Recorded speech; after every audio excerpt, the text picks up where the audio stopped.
Hello, this is Patient X Files, where the rare becomes real. Drunk without drinking. I never told anyone this story, not my family, not my closest friends. But today I'm breaking my silence because what happened to Sarah changed everything I thought I knew about the human body. Sarah Martinez was a kindergarten teacher, 34 years old, never drank alcohol, never smoked, never even touched coffee. She was the kind of person who read bedtime stories to her students and volunteered at animal shelters on weekends. The last person on earth you'd suspect of having a drinking problem. But one Tuesday morning, everything collapsed. Sarah woke up feeling dizzy. Not unusual, she'd been having strange episodes lately. Fatigue, confusion, moments where the room seemed to spin without warning. She blamed stress, blamed her demanding job, blamed everything except the impossible truth that was brewing inside her body. She drove to work that morning just like every other day for the past 8 years. But halfway through reading The Very Hungry Caterpillar to her class, something went terribly wrong. "Miss Martinez is acting funny," whispered little Emma to her friend. Sarah's words started slurring. Her movements became clumsy, erratic. She stumbled backward, knocking over a chair. The children watched in confused silence as their beloved teacher struggled to stand upright. The school principal arrived within minutes. One look at Sarah was enough. "Sarah, have you been drinking?"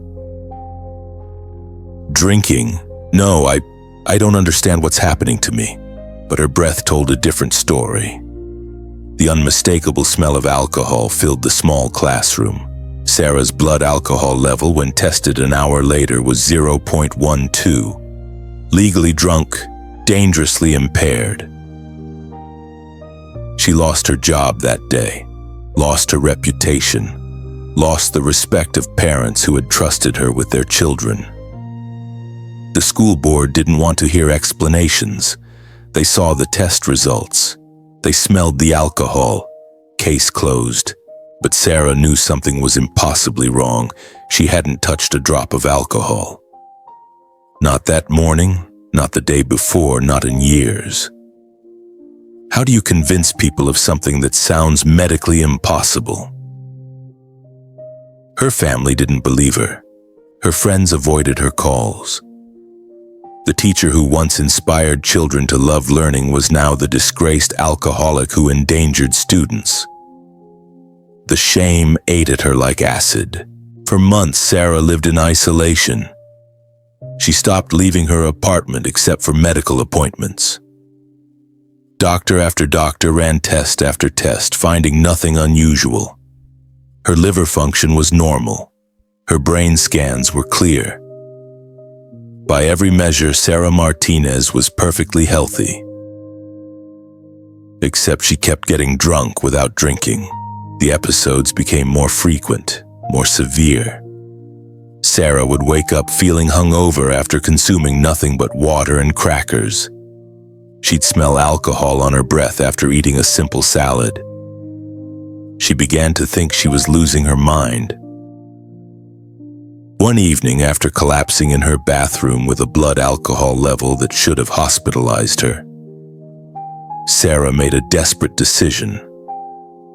She would document everything, every meal, every symptom, every moment of confusion, until someone somewhere could explain what was destroying her life. That's when Dr. Emily Chen entered the picture.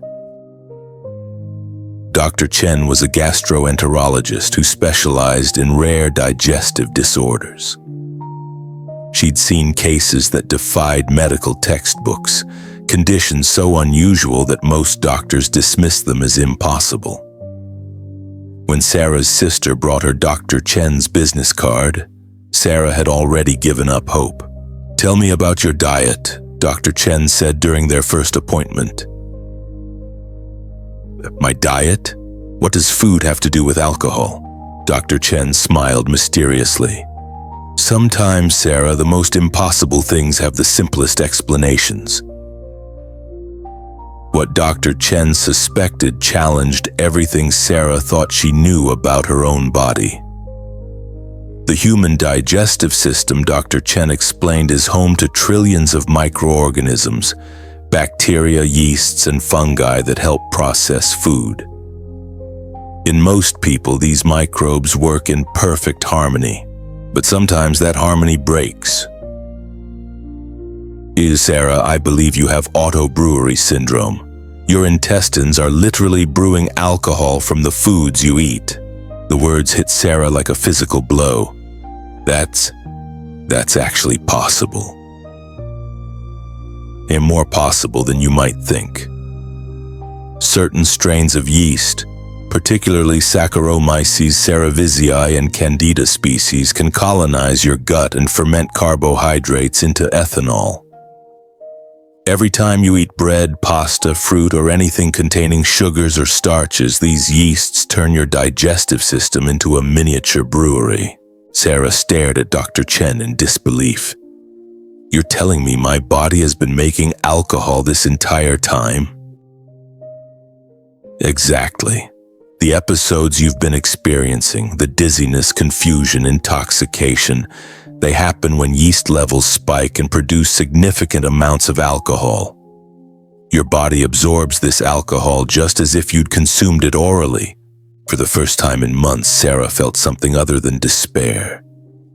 Relief, mixed with anger at how long it had taken to find answers.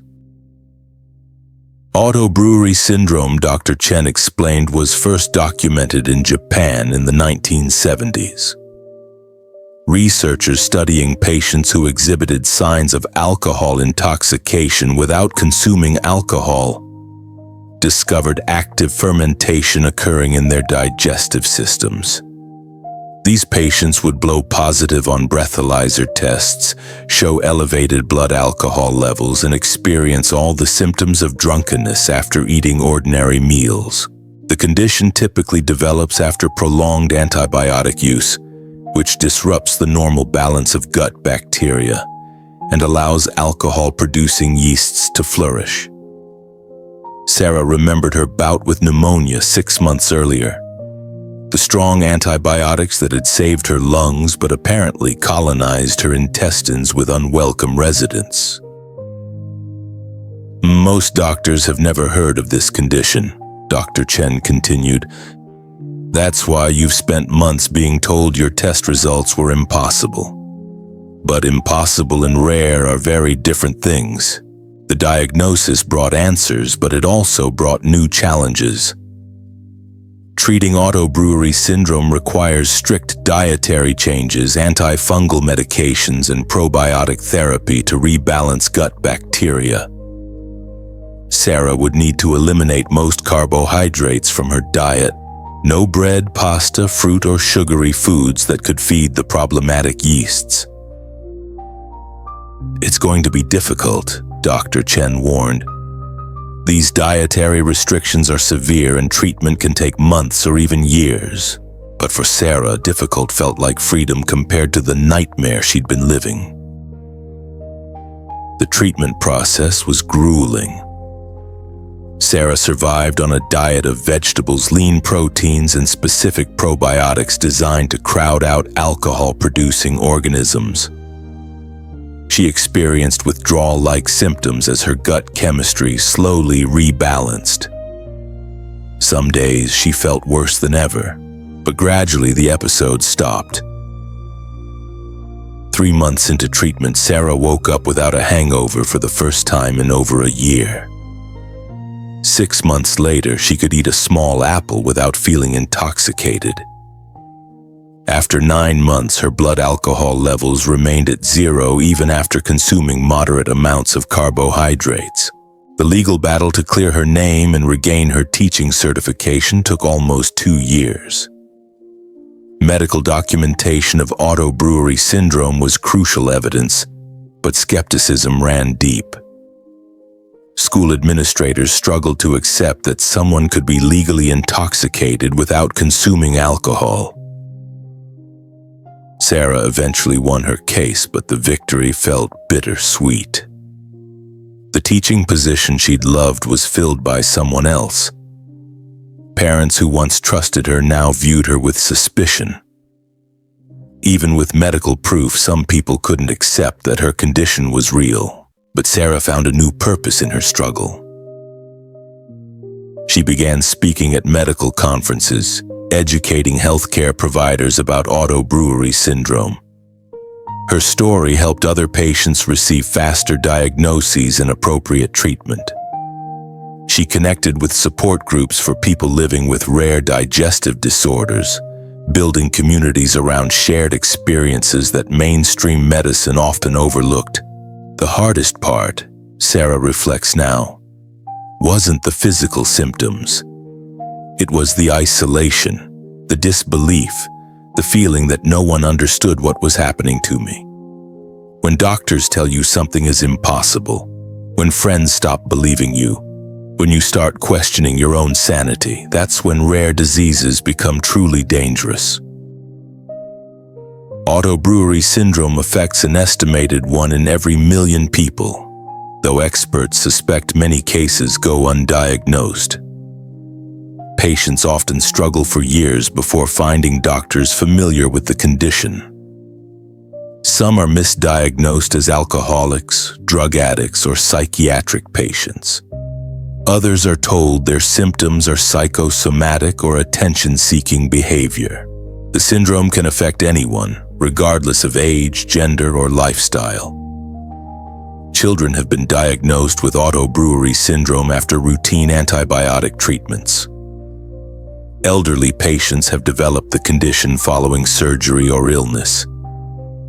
The common thread isn't demographics. It's disruption of normal gut bacteria that allows alcohol-producing yeast to take hold. Research into Auto-Brewery Syndrome has revealed fascinating insights about the relationship between gut health and overall well-being. The same microorganisms that can cause problematic alcohol production also influence mood, immune function, and even cognitive abilities. Scientists are discovering that the gut microbiome, the collection of bacteria, yeasts, and other organisms living in our digestive systems, has far more impact on health than previously understood. For patients like Sarah, this research offers hope for better treatments and faster diagnoses. New testing methods can identify specific strains of problematic yeasts more accurately than traditional blood alcohol measurements. Targeted probiotic therapies are being developed to restore healthy gut balance more efficiently than broad-spectrum approaches. But perhaps most importantly, increased awareness is helping reduce the stigma surrounding Auto-Brewery Syndrome. Medical schools are beginning to include rare digestive disorders in their curricula. Emergency room protocols are being updated to consider Auto-Brewery Syndrome in patients presenting with unexplained intoxication. Sarah's journey from disgraced teacher to patient advocate illustrates both the challenges and possibilities inherent in rare disease diagnosis. Her experience highlights how quickly a mysterious medical condition can destroy someone's life, but also how proper diagnosis and treatment can offer genuine hope for recovery. Today, Sarah manages her condition through careful diet and regular medical monitoring. She's returned to education, though now she teaches medical students about rare diseases rather than kindergartners about reading. Her story has been featured in medical journals and patient advocacy publications, helping other people recognize symptoms and seek appropriate care. I wouldn't wish Auto-Brewery Syndrome on anyone, Sarah says.